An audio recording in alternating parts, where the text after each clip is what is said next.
you guys will actually be seeing highlights of what we're seeing here in the Zoom room. So cool if we hit 100.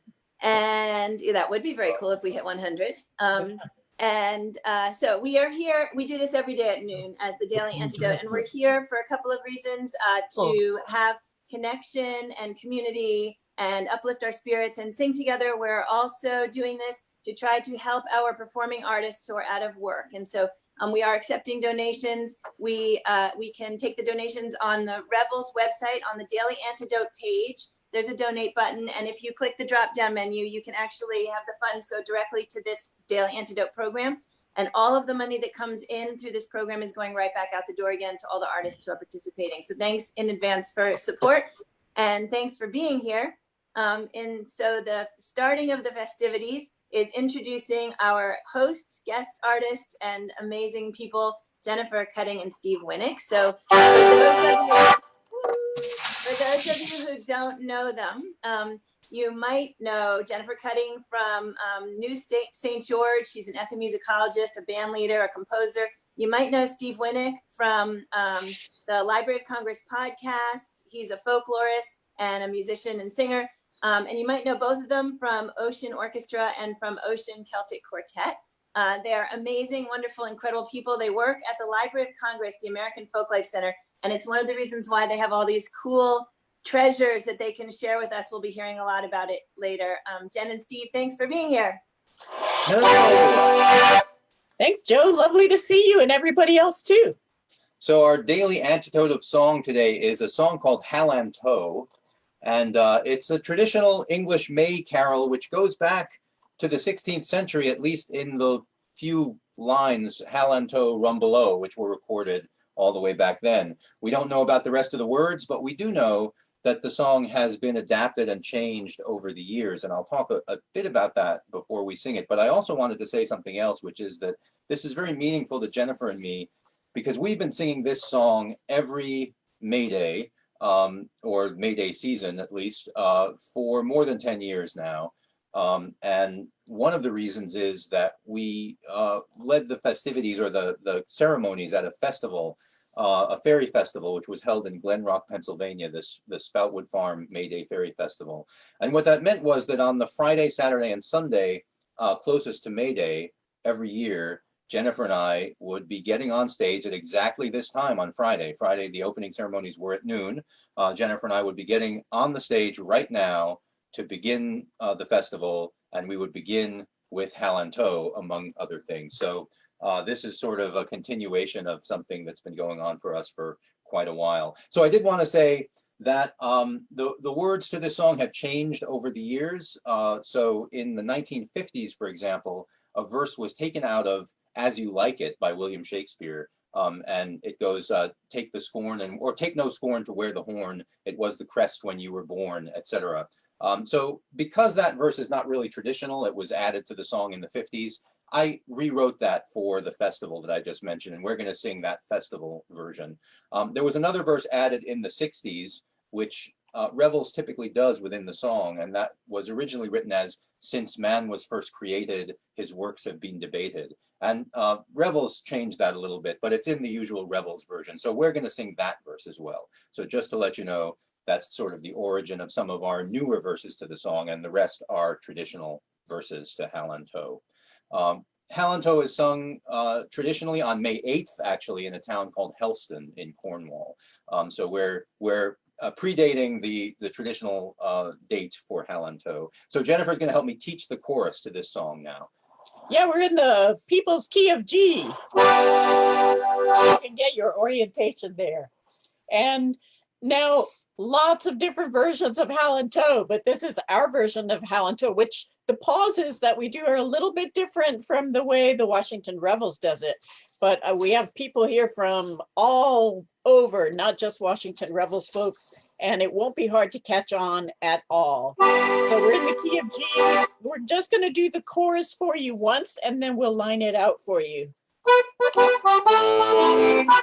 chorus goes. Hal-an-Tow, jolly rumbelow, we were up long before the day, oh, to welcome in the summertime, to welcome in the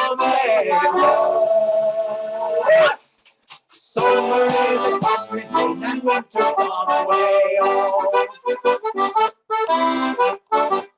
So now we're going to teach that to you line by line.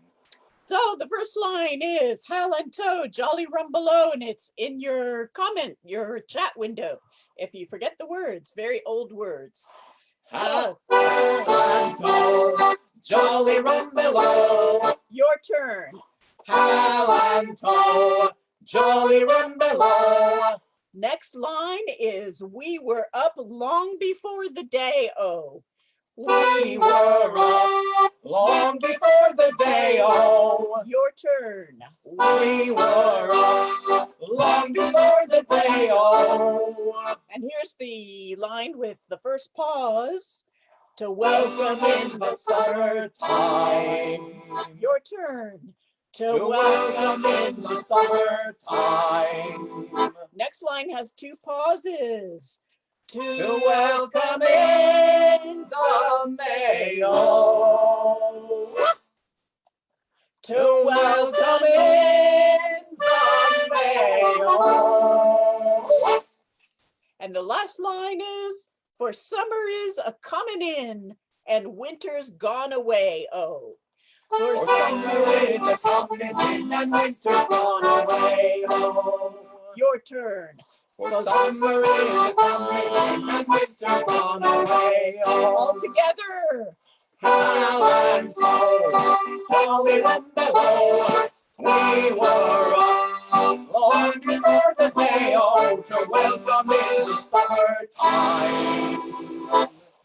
To welcome in the May-o. Summer is a-comin in and winter's gone away. With fairy wing and dragon horn, we'll bless the day that you were born. We'll thank your father's father and your mother's mother too. Everybody. Hal-an-Tow, jolly rumbelow. We were up long before the day-o to welcome in the summertime. To welcome in the May-o. Summer is a-comin in and winter's gone away, oh. Since we were first created, our works have been debated, and we have celebrated the coming of the spring. Hal-an-Tow, jolly rumbelow. We were up long before the day-o to welcome in the summertime. To welcome in the May-o. Summer is a-comin in and winter's gone away, oh. Robin Hood and Little John have both gone to the fair-o, and we shall to the merry green wood to hunt the buck and hare, oh. Hal-an-Tow, jolly rumbelow. We were up long before the day-o to welcome in the summertime. To welcome in the May-o. Summer is a-comin in and winter's gone away, oh. What happened to the pirates who made so great a boast, oh? They shall eat the red goose and we shall eat the roast, oh. Hal-an-Tow, jolly rumbelow. We were up long before the day-o to welcome in the summertime. To welcome in the May-o. Summer is a-comin in and winter's gone away, oh. We'll bless the King and Queen of May with all our power and might, oh. Send us peace in Washington, send peace by day and night, oh. Hal-an-Tow, jolly rumbelow. We were up long before the day-o to welcome in the summertime. To welcome in the May-o. Summer is a-comin in and and winter's gone away. Oh, One more time. Hal-an-Tow, jolly rumbelow, we were up long before the day to welcome in the summertime. So welcome in, long way on. Summer is a-comin and winter's gone away. Oh. Hal-an-Tow. Thanks, everybody. Thank Great you. job. Yeah, that was the perfect way to start a May Day. Thank you guys so much. You guys can all quietly clap for Jen and Steve. That was super duper. And I hope some of you saw some little pirates and little Robin Hoods popping up on the screen in different places. I sure did. That was pretty exciting.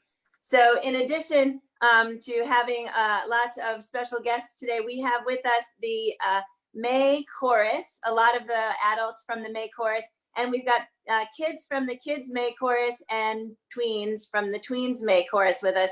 So once again, I would say keep your eye on the screen while we're moving forward, see if you see anything special happening.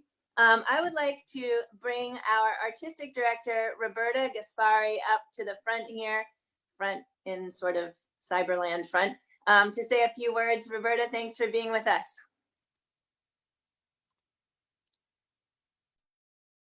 Is Roberta possibly on mute? Thank you. Hi, everybody. Today is really special for Washington Rebels. And Washington Rebels, what we exist for, terrible sentence, but you know what I mean, is to create community through song, dance, story, ritual, and tradition, and to really bring people together in this crazy quilt of modern life back into a circle that is just about love and acceptance, nature, the turning of the year, multi-generations, and enjoying seeing that how all of that is woven together. So I really want to welcome everybody. I'm looking and I see we have 93 people here in Zoom, and I know we have a lot of folks on Facebook Live. Hi, hello to you folks out there, and welcome everybody to the circle. What I'd like to do at this moment is to put everybody in spotlight or in gallery view, and for everybody to take a look at the beautiful faces we've got and all the faces beyond us in Facebook Live. So let's go to gallery view and say just hello. Keep muted, but say hello to everybody and say their names if you want to. Don't forget to scroll. Make sure that people see you. You're beautiful out there. We've got 4 pages in Zoom and lots of people that we can't even see in Facebook land, and we know you're there. We know you're there, and we're happy you are. The celebration that Rebels brings to the turning of the year is always special, and it's always about the people who celebrate. So hello, that's us. Oh, and I see somebody's brought their frog to the screen and Mickey Mouse. Anybody's welcome. I had my dog with me. So I'd love to turn it back over again. And I'm going to turn it back to Joe, but I want you to know that we are here year round. Come sing with us. Come hang out with us. Do crafting, do parades, do whatever we're allowed to do in this next year. Come find Carpe Diem and Washington Rebels, because we exist just to get us all together and celebrate. So welcome. Thank you, Roberta. Thank you. Thank you. That was absolutely beautiful. And Joe, for those, yes. It's great. I'd like to say just one thing to follow up. At Washington, we started with May Rebels back in 1985. That was the very first one. It was a street celebration for 12 years, cordoning off 2 blocks in downtown DC in Northwest before we moved to the cathedral and many other places over time. We've never, ever missed one. It never rained for 25 years. Even. So we sort of thought it was all golden. And then one day it poured the entire time while we were at Audubon, and everybody crowded in, the audience, the performers into their outside little screen porch room. It was the most amazing little crowd. And we have what? Emily was our And Emily was our May Queen then.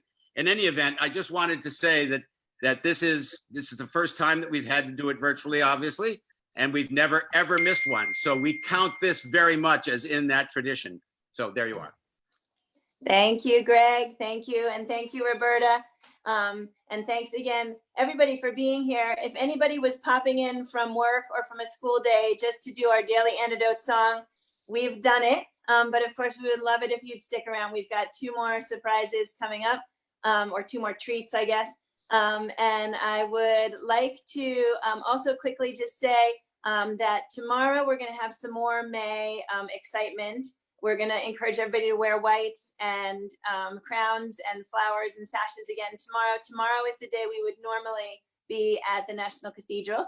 And so we're going to do some more fun in here. We're going to have Mark Chaster and Sabrina Mandel with us doing some exciting things. And then we've got other guests going on after that. We'll do a Ratlin Bog and some other fun stuff. And on Sunday, we're going to have Dennis, Liddy, and Elvie Miller, who are in the room with us today. Hi, you guys. Nice to see you. They'll be coming in from Ireland tomorrow to teach us a song in English and in Irish. And after that, we're going to segue into a virtual card making where we're all going to be making cards for healthcare workers. And there will be a lot of singing during the card making also. We're going to have different revelers leading songs. So please do come back on Sunday also. And now I'm going to turn it back to Steve and Jen. And this is another one. Keep your eyes on the screens. There's going to be some little things going on in some of your little squares. All right. Well, we're just going to mention a couple of things about Maytime traditions, which go back in the English-speaking world, where we mostly know about them, at least to the Middle English period. So in the 14th century, we get things like Chaucer talking about his May tradition of going out and observing the daisies, and he's fanatically obsessed with daisies, which is one of the reasons I have daisies on my mask here. Shane and Leah Odom, who are my mask makers, are in the room with us, and they put daisies on my mask at my request because of my obsession with Chaucer and his Maytime traditions. But there are other traditions that go back that far in Britain. So one piece of poetry that we like to recite at this time comes from Daffydd ap Gwilym, and it was written in Welsh, but translated into English in more modern times. And we often welcome in the May with this short piece of Daffydd ap Gwilym. Welcome with your greenwood choir, summery month of May, for which I long. Like a potent knight, an amorous boon, green and tangled lord of the wild wood, comrade of love and of the birds. So that's a little piece about the May Lord, which was written again in the 14th century by Daffydd ap Gwilym. And as we get into the 15th century and the 16th century, we start to get not only people writing about May traditions, like in Thomas Mallory's Death of King Arthur, the great compendium of Arthurian lore. There's a Maying scene where Queen Guinevere goes out and has a picnic and brings flowers back, because that was one of the traditions, or she tries to bring flowers back. She actually gets kidnapped and does not succeed in bringing anything back. But bringing a branch or flowers back from a May excursion was a traditional activity on May Day in Britain from that time. And other traditions, such as establishing a maypole and dancing around the maypole, were part of May as well. And one of the ways the Puritans got a hold of it. One of the ways we know about this is that people start complaining about it, particularly ministers. So they mention heathenish vanities, and they call the maypole a stinking idol, for example. And they went round and chopped them all down. So yeah, so one of the things that's funny is, you now get articles written practically every year at May Day where scholars say, well, the association of May Day with pagan customs is very modern, but it's not. It goes back to the very first observations of May Day when it was being essentially derided as a pagan thing. And thankfully, Charles II, during the Restoration, he was very fond of May Day, and he brought back lots of May Day celebrations. So one of the things that that I wanted to mention is that song that we sang at the beginning, Hal-an-Tow. among other May carols, so May carols were very popular in Britain, again, from about the 16th century. And some of them came to America with settlers. And so we have these May songs in our oral tradition. And one of them actually is Hal-an-Tow, but it came here in a strange way. So it was collected in Galena, Missouri in 1940 by a collector named Vance Randolph from a singer named Lillian Short. And Mrs. Short sang the first verse, what was the traditional first verse of Hal-an-Tow, but she sang it to a different tune. So what she sang sounded like this. Robin Hood and Little John have both gone to the fair-o. We shall to the merry wood to see what they do there-o. For to hunt the buck and doe, to hunt the buck and doe, oh. For to hunt the buck and doe with a hail and to sing merry-o. So that was Mrs. Short's version of Hal-an-Tow. And as you can see, the tune is completely different. And you might think, well, you know, it just picked up a different unrelated tune. But actually, if you look at that village, Helston in Cornwall, where Hal-an-Tow is traditionally sung, on May Day, they also do another traditional activity, which is called the furry dance or the flora dance.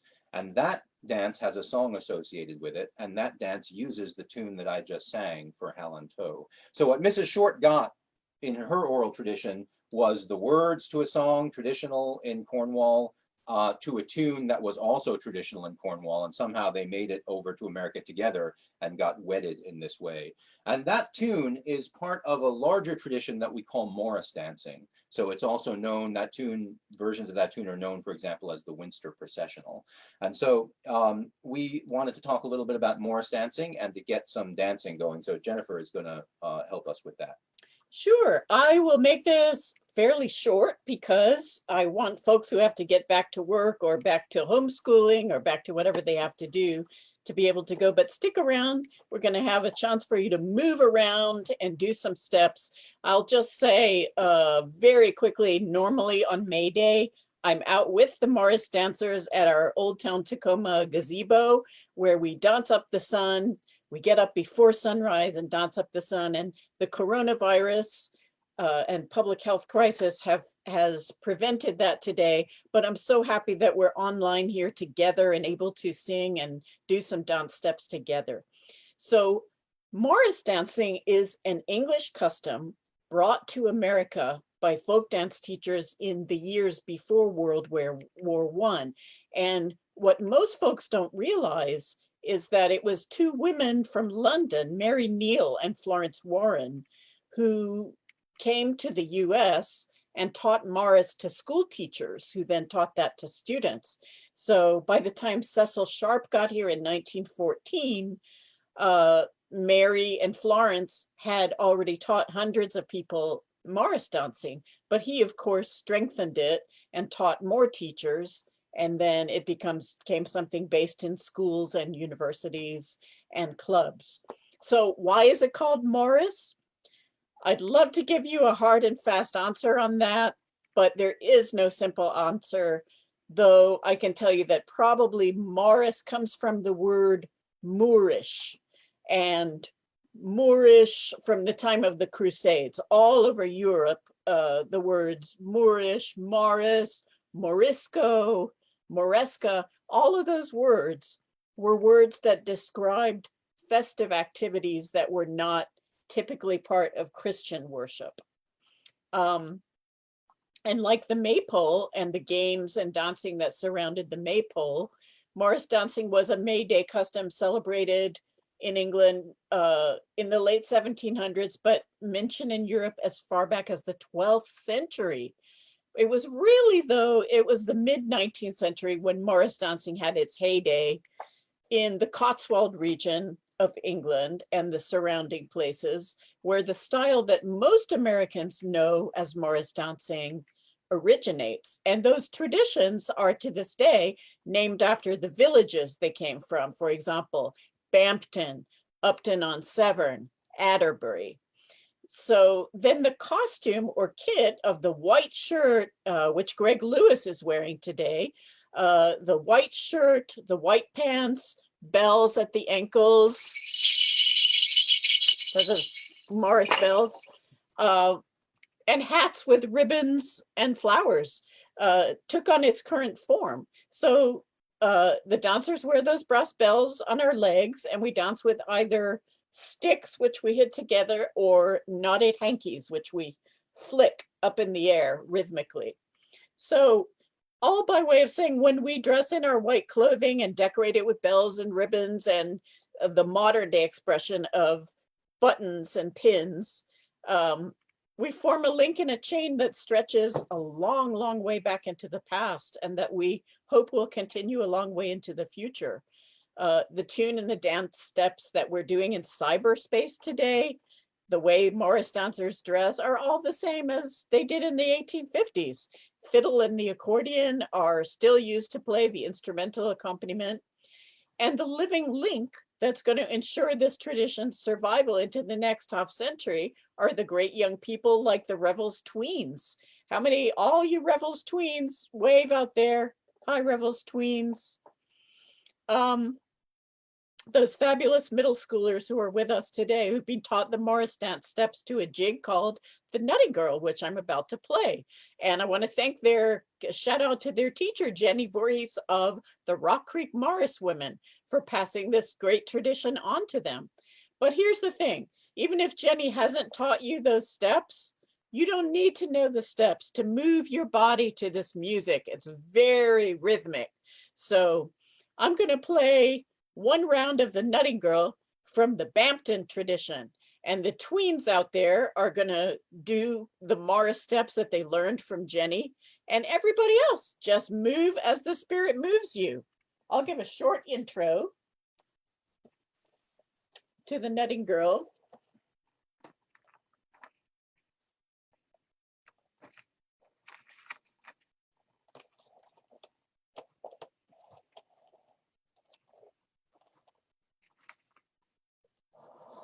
That's going to go like this.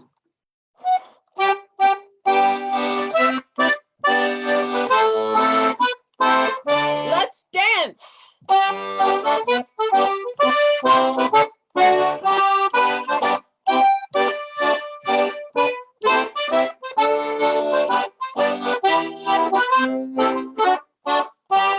more time.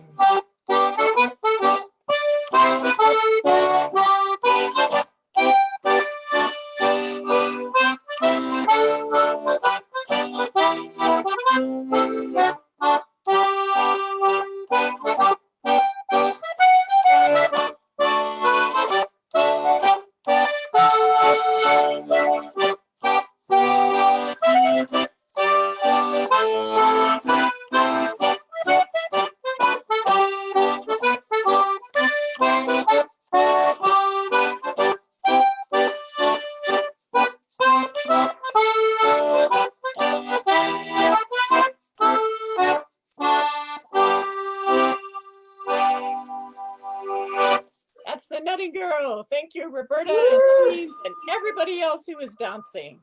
Yeah, thank you, all you tweens and all you dancers. That looked absolutely fabulous. And I'm hoping lots of you out on Facebook Live were bopping up and down too. Thank you, Jen and Steve, for a glorious tune. And thank you to everybody again for being here. So Jen and Steve are going to teach us on the line to another spring song. Before we shift into that, I would just like to pop something out to our audience that this coming Tuesday is Giving Tuesday. And our marketing director, Ross Wixon, says there will be info coming out for you all on how to participate. So thank you very much for keeping your eyes open for that. I'm going to turn it back over to Jen and Steve for our last song. Thanks, Jen and Steve. Okay, our last song for this antidote of the day, and I'll begin with Once Upon a Time, and that is that once upon a time, May carols were just as common in Europe as Christmas carols were, but they fell out of favor with all but the country folks whose lives were much more affected by the changing of the seasons. So I say, let's bring back this lovely tradition of May carols, which Revels already does. I'm preaching to the choir here. So here's the oldest May carol that we know and sing. It's my reworking of a 16th century carol we can trace this carol all the way back to the year 1582. Think of what was happening in the world in 1582, how long ago that was, when it was published in a collection of late medieval songs in Latin called Pie Cantiones. So this song, it celebrates springtime's message. And what is springtime's message? Springtime's message is celebrating the triumph of warmth over cold, light over darkness. And it compares the coming of spring to the gates of heaven unfolding and opening up. So those of you who sang with the May Revels chorus last year, raise your hands. How many of you are out there? May Revels chorus last year. Those folks are going to remember this song, and you may remember the melody and the harmony. But for those of you who don't know it, we're just going to do the refrain.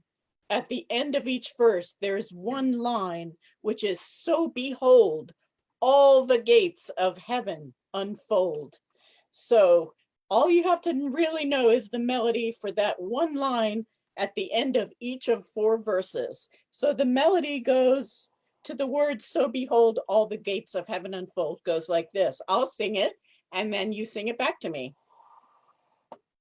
So behold, all the gates of heaven unfold.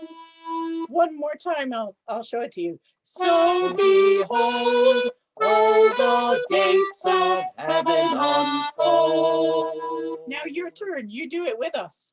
So behold, all the gates of heaven unfold. Great. This is a weird, wonderful, old, ancient song, and we're going to do it for you now.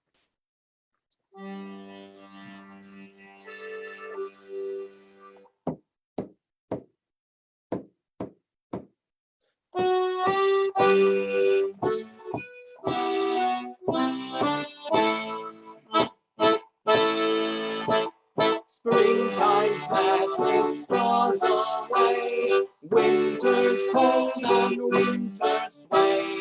Out of darkness brings our day. So behold, all the gates of heaven unfold. Flora reigns in beauty dressed, decked with flowers at her breast. All will bloom at her behest. So behold, all the gates of heaven unfold. Sing reapers with every breath. Spring makes clear there is no death. All will waken from its rest.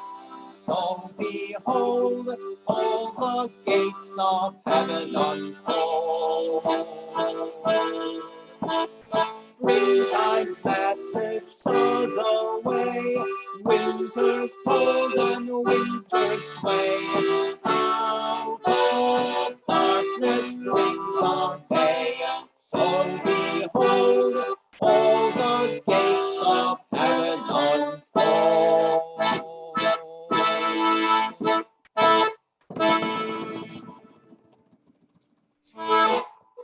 Woo!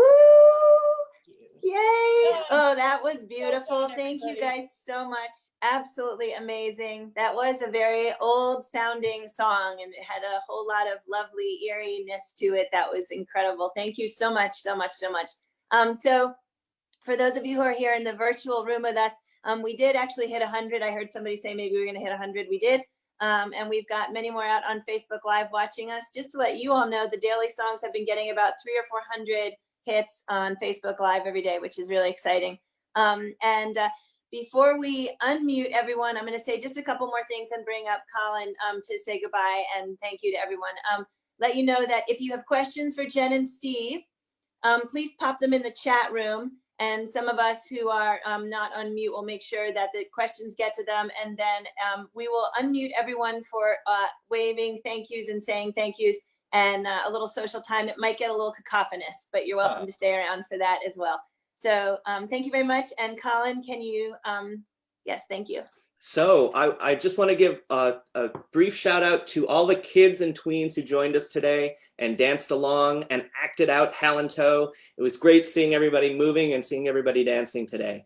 What I'm going to do next, because we like to insert chaos in as much as possible, I'm going to unmute everybody, and then on the count of 3, we'll all scream, "Welcome, May," and probably have to put our hands over our ears afterwards. So here we go. I'm unmuting everybody. Three. Hey, 1, Welcome, A. 3. Welcome. Hey.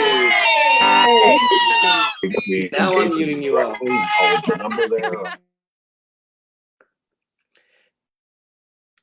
Thank you. Thank you, everybody. That was tremendously beautiful. Thank you, May Chorus, May Kids, May Tweens. Thank you, Colin. Thank you, Betsy and Roberta. Thank you, Steve and Jen. Thank you, all of you revelers, and all of you revelers for the day. You are now all officially revelers too. If anyone does have questions for Steve and Jen about any of that interesting stuff that they were teaching all of us, go ahead and pop it into the chat room. So I'll read some of these things out loud. Someone has just sent in a green man blessings to you all. And in fact, Steve is part of an order